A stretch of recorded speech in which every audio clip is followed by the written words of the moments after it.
റൗണ്ടപ്പെടുന്ന റൈറ്റാണ് പോകുന്നത്. അപ്പം mirror, indicator, scan. ഇവിടെ 2 ലൈൻ ഫ്രീ ആണ് നമുക്ക് പോവാം. പക്ഷെ 2 ലൈൻ ഫ്രീ അല്ല. സെൻട്രൽ ലൈനിൽ വണ്ടി ഉണ്ട്. ഓക്കെ, സെൻട്രൽ ലൈനിൽ സെൻട്രൽ ലൈനിൽ ലെഫ്റ്റ് വരുന്നുണ്ടോ? അപ്പൊ ചില ആൾക്കാർ ഇങ്ങനെ സെൻട്രൽ ലൈനിൽ ലെഫ്റ്റ് വരും. അപ്പൊ അതുകൊണ്ടാണ് നമ്മൾ എക്സിറ്റ് ആകുമ്പോൾ ബ്ലൈൻഡ് സ്പോട്ട് നോക്കുന്നത്. അപ്പൊ അവർ ബ്രേക്ക് ഞാൻ റിലീസ് ചെയ്തു. ഓക്കെ, ഇനി ഞാൻ ലെഫ്റ്റ് ലൈനിലാണ് ഞാൻ സ്ട്രൈറ്റ് പോകുന്നത്. അപ്പം മിറർ, ബ്ലൈൻഡ് സ്പോട്ട്, ഇൻഡിക്കേറ്റർ. അപ്പൊ ഡബിൾ ചെക്ക് ചെയ്തിട്ട് വേണം ലൈൻ ചേഞ്ച് ചെയ്യാൻ. സ്പീഡ് ഇത്തിരി ഇൻക്രീസ് ചെയ്യണം. ലൈൻ ചേഞ്ചിങ് എപ്പോൾ നമ്മൾ സ്പീഡ് ഇൻക്രീസ് ചെയ്യണം.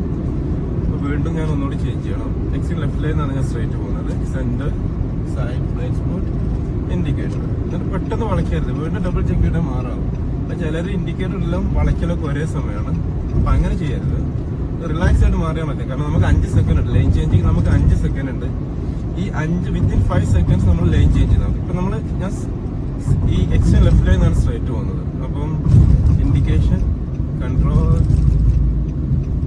ഏർലി സ്കാൻ ചെയ്യാം. ഫ്രണ്ട് വണ്ടി ഒന്നുമില്ല, ഏർലി സ്കാൻ. ഉള്ളിൽ വണ്ടി ഉണ്ട്. അപ്പം നിർത്തണം. ഓക്കെ, അത് കഴിഞ്ഞാൽ എൻ്റെ ചിലപ്പോൾ എനിക്ക് മൂവ് ചെയ്യാം. സ്ലോലി മൂവ് ചെയ്തു. പക്ഷേ ലെഫ്റ്റ് ലൈനിന്ന് സ്ട്രേറ്റ് പോകുന്നത് ഏറ്റവും റിസ്ക് ആണ്. സെൻട്രൽ ലൈനൊക്കെ വണ്ടികൾ ചിലപ്പോൾ ലെഫ്റ്റിലേക്ക് വരാൻ സാധ്യതയുണ്ട്. ഓക്കെ, ഇനി നമ്മൾ ലൈൻ ഏതാണ്? Extreme right line. ഇപ്പം നമ്മൾ ഹോം ട്രാക്ക് ഏതാണ്? Right line. അപ്പോൾ അതിലേക്ക് മാറണം. അപ്പോൾ പെട്ടെന്ന് മാറേണ്ടതാണ്, റിലാക്സ് ആയിട്ട് മാറിയാൽ മതി. അപ്പോൾ പെട്ടെന്ന് മാറുമ്പോൾ ബ്ലൈൻഡ് സ്പോട്ടിൽ വണ്ടി ഇടാൻ ചാൻസ് ഉണ്ട്. ഇപ്പോൾ ഒരു എക്സിറ്റ് ആണ്, ഞാൻ ലൈൻ ചേഞ്ച് ചെയ്യുന്നില്ല. ഈ എക്സിറ്റ് കഴിഞ്ഞിട്ടാണ് ലൈൻ ചേഞ്ച് ചെയ്യുന്നത്. എക്സിറ്റ് കഴിഞ്ഞു, ബ്ലൈൻഡ് സ്പോട്ട് നോക്കി വണ്ടി ഒന്നുമില്ല, ഇൻഡിക്കേറ്റർ ഇട്ടു. ഓക്കെ, ഞാൻ റൈറ്റ് ആവും കേട്ടോ. റൈറ്റ് പോകുമ്പോൾ ആദ്യത്തെ 2 ലൈൻ ഫ്രീ ആണ് പോവാം. പക്ഷെ വണ്ടി വരുന്നുണ്ട്. സ്റ്റോപ്പ് ചെയ്തു. ഓക്കെ, 2 ലൈൻ ഫ്രീ ആണ്. ഞാൻ വരുന്നുണ്ട്, സ്റ്റോപ്പ് ചെയ്തു. ഓക്കെ, 2 ലൈൻ ഫ്രീ ആണ്. ഞാൻ എൻട്രായി. പക്ഷെ ഉള്ളിൽ വലിയ ഹെവി വണ്ടികളുണ്ടെങ്കിൽ നമ്മൾ കയറരുത്. ചിലപ്പോൾ ഹെവി വണ്ടികൾ എന്തായാലും അവർക്ക് റൈറ്റ് ലൈൻ മാത്രമേ യൂസ് ചെയ്യാനുള്ള അലോഡ് ഉള്ളൂ. അപ്പോൾ അവർ ഉള്ളിൽ നിന്ന് ലൈൻ ചേഞ്ച് ചെയ്യും.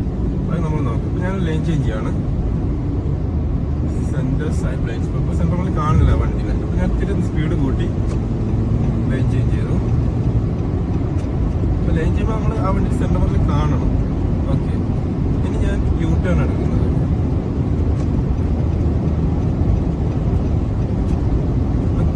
നമ്മൾ ലൈൻ എത്തുന്ന വരെ നമ്മൾ സേഫ്റ്റി ചെക്ക് ചെയ്യണം കേട്ടോ. ഹെഡ് മൂവ് ആക്കണം. ഞാൻ കൺട്രോൾ ചെയ്തു, ഇൻഡിക്കേറ്റർ യൂസ് ചെയ്ത് യു ടേൺ എടുക്കുന്നത് കേട്ടോ. Round about you turn. ആ വണ്ടി ബ്രേക്ക് ചെയ്തു. അപ്പോൾ സ്ലോലി ബ്രേക്ക് ചെയ്യാം. അപ്പോൾ ഈ വണ്ടിയിൽ നോക്കണം കേട്ടോ. ഫ്രണ്ടിൽ വണ്ടി നോക്കുക. ഫ്രണ്ടിൽ സേഫായി അവിടെ നോക്കുക. മൂവ് ചെയ്ത് കൊടുക്കണം. ഓക്കെ, ഇപ്പോൾ സ്റ്റിയറിംഗ് പൊസിഷൻ അവിടെ. ഓക്കെ, ഇപ്പോൾ സ്റ്റിയറിംഗ് പൊസിഷൻ നോക്കിട്ടോ. അപ്പോൾ ചില ആൾക്കാർ ഇങ്ങനെ കൈ ക്രോസ് കൊണ്ടുവരും റൗണ്ട് അബൌട്ടിൽ നിന്ന്. കൈ ക്രോസ് നമ്മൾ പുഷ് ആൻഡ് പുൾ മെത്തേഡാണ് നമ്മൾ റൗണ്ട് അബൌട്ടിൽ യൂസ് ചെയ്യുന്നത്. യു ടേൺ ആണ്. ഇപ്പോൾ ഇതാണ് 3rd exit. Indication change.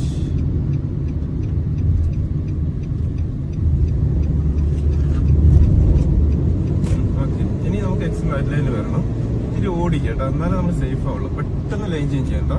Safety check, then indicator. അപ്പോൾ വീണ്ടും ഡബിൾ ചെക്ക് ചെയ്യണം. ഡബിൾ അല്ല, ട്രിപ്പിൾ ചെക്ക് ചെയ്തോളൂ, നോ ഇഷ്യൂസ്. ഓക്കെ, ഇനി ഒന്ന് ചേഞ്ച് ചെയ്യണം എനിക്ക് റൈറ്റിലേക്ക്. പക്ഷെ അവിടെ നിന്ന് ഒരു വണ്ടി ബ്രേക്ക് ചെയ്തു.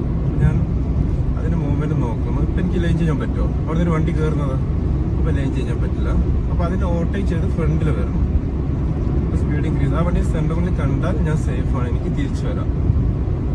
സെൻട്രൽ കണ്ടു, സൈഡ് നോക്കി വണ്ടിയില്ല, ബ്ലൈൻഡ് സ്പോട്ട് നോക്കി വണ്ടിയില്ല, ഇൻഡിക്കേഷൻ കൊടുത്തു. ഡബിൾ ചെക്ക് ചെയ്യണം കേട്ടോ. വീണ്ടും ഇങ്ങനെ തല തിരിയണം.